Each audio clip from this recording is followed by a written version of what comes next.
आजकल एक बीमारी आप बहुत अक्सर लोगों में सुनते होंगे, लंबर स्पॉन्डिलोसिस, स्लिप डिस्क या डिस्क कंप्रेशन। लोग कहते हैं कि मेरी डिस्क खिसक गई है या मेरी हड्डियों के बीच में गैप कम हो गया है, जिसकी वजह से लोगों को पैर में या कमर में दर्द बना रहता है। यह केस भी इसी तरह का था। यह पेशेंट जो मेरे पास आए थे, हमारी मारुतिपुरम की पुरानी क्लिनिक में आए थे और यह पुलिस विभाग में कार्यरत थे। हालांकि इनकी फील्ड जॉब नहीं थी, यह ऑफिशियल जॉब में थे और पिछले 2 सालों से इस बीमारी से परेशान थे। कमर दर्द इतना ज़्यादा इनको होता था कि उसके वजह से इनको चलने फिरने में भी दिक्कत आ रही थी और चूँकि कंप्यूटर का काम था इनका, बहुत देर तक इनको बैठना पड़ता था और इनको कमर दर्द की वजह से बैठने में भी दिक्कत हो रही थी। मैंने इनके MRI के लिए रिकमेंड किया और MRI जो आई उसमें यह था कि वहाँ पर डिस्क में कंप्रेशन है और डॉक्टर्स ने इनको एक्सरसाइज, और अगर एक्सरसाइज से ठीक नहीं हुआ तो सलाह दी थी कि इसका ऑपरेशन करना पड़ेगा। अधिकतर पेशेंट्स में यही सलाह दी जाती है कि अगर डिस्क में बल्ज है या डिस्क स्लिप कर गई है या प्रोलैप्स कर गई है तो उसको सर्जिकल करेक्शन किया जाएगा और यह सुनकर अधिकतर पेशेंट्स डर जाते हैं। होम्योपैथी में इस तरह की स्लिप डिस्क या डिस्क कंप्रेशन का बहुत ही अच्छा इलाज होता है और यह बीमारी अधिकतर केसेस में ठीक हो जाती है और यही इस केस में भी हुआ। देखिए मेरे साथ कि किस तरह से पूरी तरह से हमारे इलाज में ठीक हो गए। मैंने इनका इलाज बाल द्वारा होम्योपैथिक चिकित्सा पद्धति या मेडिसिन ट्रांसफर थ्रू हेयर पद्धति से किया, जहां पर रोगी का बाल एक चुनी हुई औषधि में लगाया जाता है, जहां पर इस चुनी औषधि को एक कांच की शीशी में लेके रोगी के सर का एक बाल लगा दिया जाता है और उसी से रोगी ठीक होता रहता है। मैं अपनी क्लिनिक में किसी भी रोगी को कोई भी खाने या लगाने की दवा नहीं देता हूं और इस रोगी का इलाज भी इसी पद्धति से हुआ था। आज 2020 है, यह मेरे साथ जुड़े हुए हैं, मेरे साथ फेसबुक पर हैं, मेरे साथ मेरे व्हाट्सएप पर अक्सर मुझे मैसेज करते रहते हैं, कभी रोगी भेजते रहते हैं मेरे पास और ये आज तक पिछले 5 सालों से बिल्कुल पूरी तरह से स्वस्थ है। मेरे साथ देखिए कि किस तरह से पेशेंट ठीक हुए मेरे पास। धन्यवाद।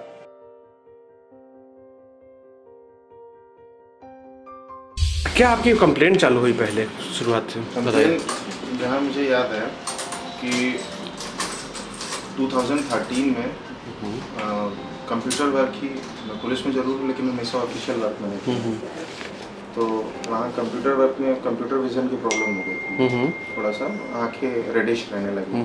हमारे यहाँ सीतापुर में आई हॉस्पिटल बना हुआ, तो वहाँ हमने डॉक्टर को दिखाया था, तो डॉक्टर ने थेरेपी वगैरह और दवा ट्रीटमेंट बताया था। तो उस समय वो लोग आँख को चेक करने के लिए उसमें एक दवा डाल देते हैं जिससे पुतली फैल जाती है, उसमें कम दिखता है थोड़ा सा। तो हमको कुछ अर्जेंट काम था तो हम बाइक से चले गए, अननोन वे था वो, और हम वहाँ से वापस आ रहे थे तो हमको डिवाइडर नहीं दिखा और गाड़ी हमारी उछल गई ऐसे कि मुझे चोट लग गई। मैं गिरा नहीं, बाइक नहीं गिरी, तो जो प्राइवेट पार्ट है उसमें स्वेलिंग आ गई। डॉक्टर, लोकल डॉक्टर में फिजिशियन को दिखाया, उन्होंने दवा दे दी तो स्वेलिंग खत्म हो गई और उसके बाद ये पेन मुझे बना रहा।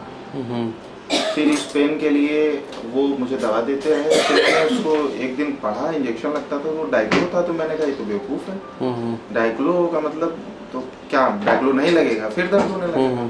मैंने उसको फिर बंद कर दिया। उसके बाद मैंने फिर दिखाया एक डॉक्टर को, उन्होंने भी दवा दी, उससे भी कोई फर्क नहीं पड़ा।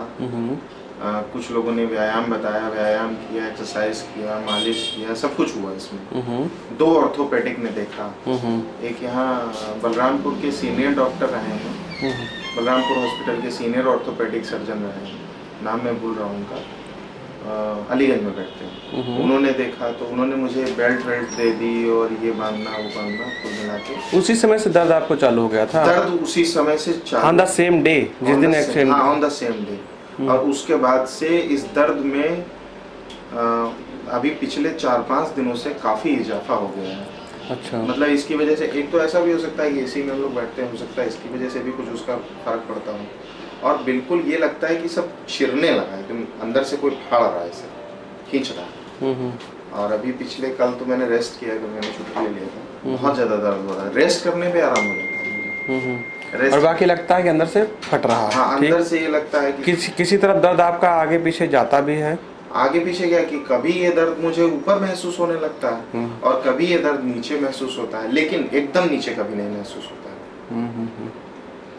अच्छा। और कभी कभी ये दर्द इस तरीके से जैसे बढ़ता है तो ये शोल्डर भी घेर लेता है। ये शोल्डर हमारा लगने लगता है कि इसे चीर रहा है और गर्दन भी इस पे इफेक्ट हो जाता है। बहुत वर्क करने पर सर भारी मालूम पड़ने लगता है मुझे। और इलाज मुझे इसका सिर्फ एक ही नजर आएगा, जो ऑर्थोपेडिक मैंने दिखाया उन लोगों ने सबने कैल्शियम वगैरह बढ़ाया और ऑलरेडी मैं कैल्शियम में दूध वगैरह तो हमेशा से लेता आया हूँ, लेता भी हूँ, तो लेकिन उससे मुझे कुछ खास फर्क नहीं पड़ा। दवा खाने पे दर्द नहीं है और असर खत्म, फिर दर्द शुरू। एक टैबलेट माइक्रोथॉब एक डॉक्टर ने लिखा था, वो भी ऑर्थोपेडिक सीतापुर में मनीष जान है, उससे भी कोई फायदा नहीं। उन्होंने कहा मस्कुलर पेन। तो आपको क्या दिक्कत थी उस समय? बैक में बहुत ज़्यादा? उस समय मतलब बैक में अकड़न बहुत थी। हाँ। और दर्द भी बहुत था। अकड़न और दर्द दोनों बहुत था। इस समय उसमें फायदा है। दर्द में मेरे हिसाब से 70% फायदा है। लेकिन जैसे बहुत थक जाता हूँ कभी तो थोड़ा सा बढ़ जाता है, तो ऐसे रिलैक्स। और दूसरी चीज ये है कि तो पुलिस की जॉब में बहुत देर तक खड़े रहना पड़ता होगा ना कभी? नहीं। कुल मिला के कितना आपका 4-5 महीने हो गया ना? कुल मिला के आपका बैकएक कैसा रहा, अभी कैसा है? अगर मैं तुलनात्मक दृष्टि से बताऊं तो मुझे 90% फायदा है। अब आप अपने जॉब में कोई दिक्कत नहीं मुझे। ऑफिस में खड़े होने तो जब बैठे सिटिंग है अकाउंट का काम। अच्छा। यदि आपको यह वीडियो पसंद आया तो आप इस वीडियो को लाइक कर सकते हैं, शेयर कर सकते हैं और मेरे चैनल को सब्सक्राइब कर सकते हैं और कमेंट कर सकते हैं। यदि आपको इस क्लिनिक से इलाज लेने की आवश्यकता है तो आप ऑनलाइन ट्रीटमेंट भी ले सकते हैं। मेरी वेबसाइट raviclinic.com पर जाएं और वहां पर ऑनलाइन ट्रीटमेंट का पूरा प्रोसीजर लिखा हुआ है। धन्यवाद।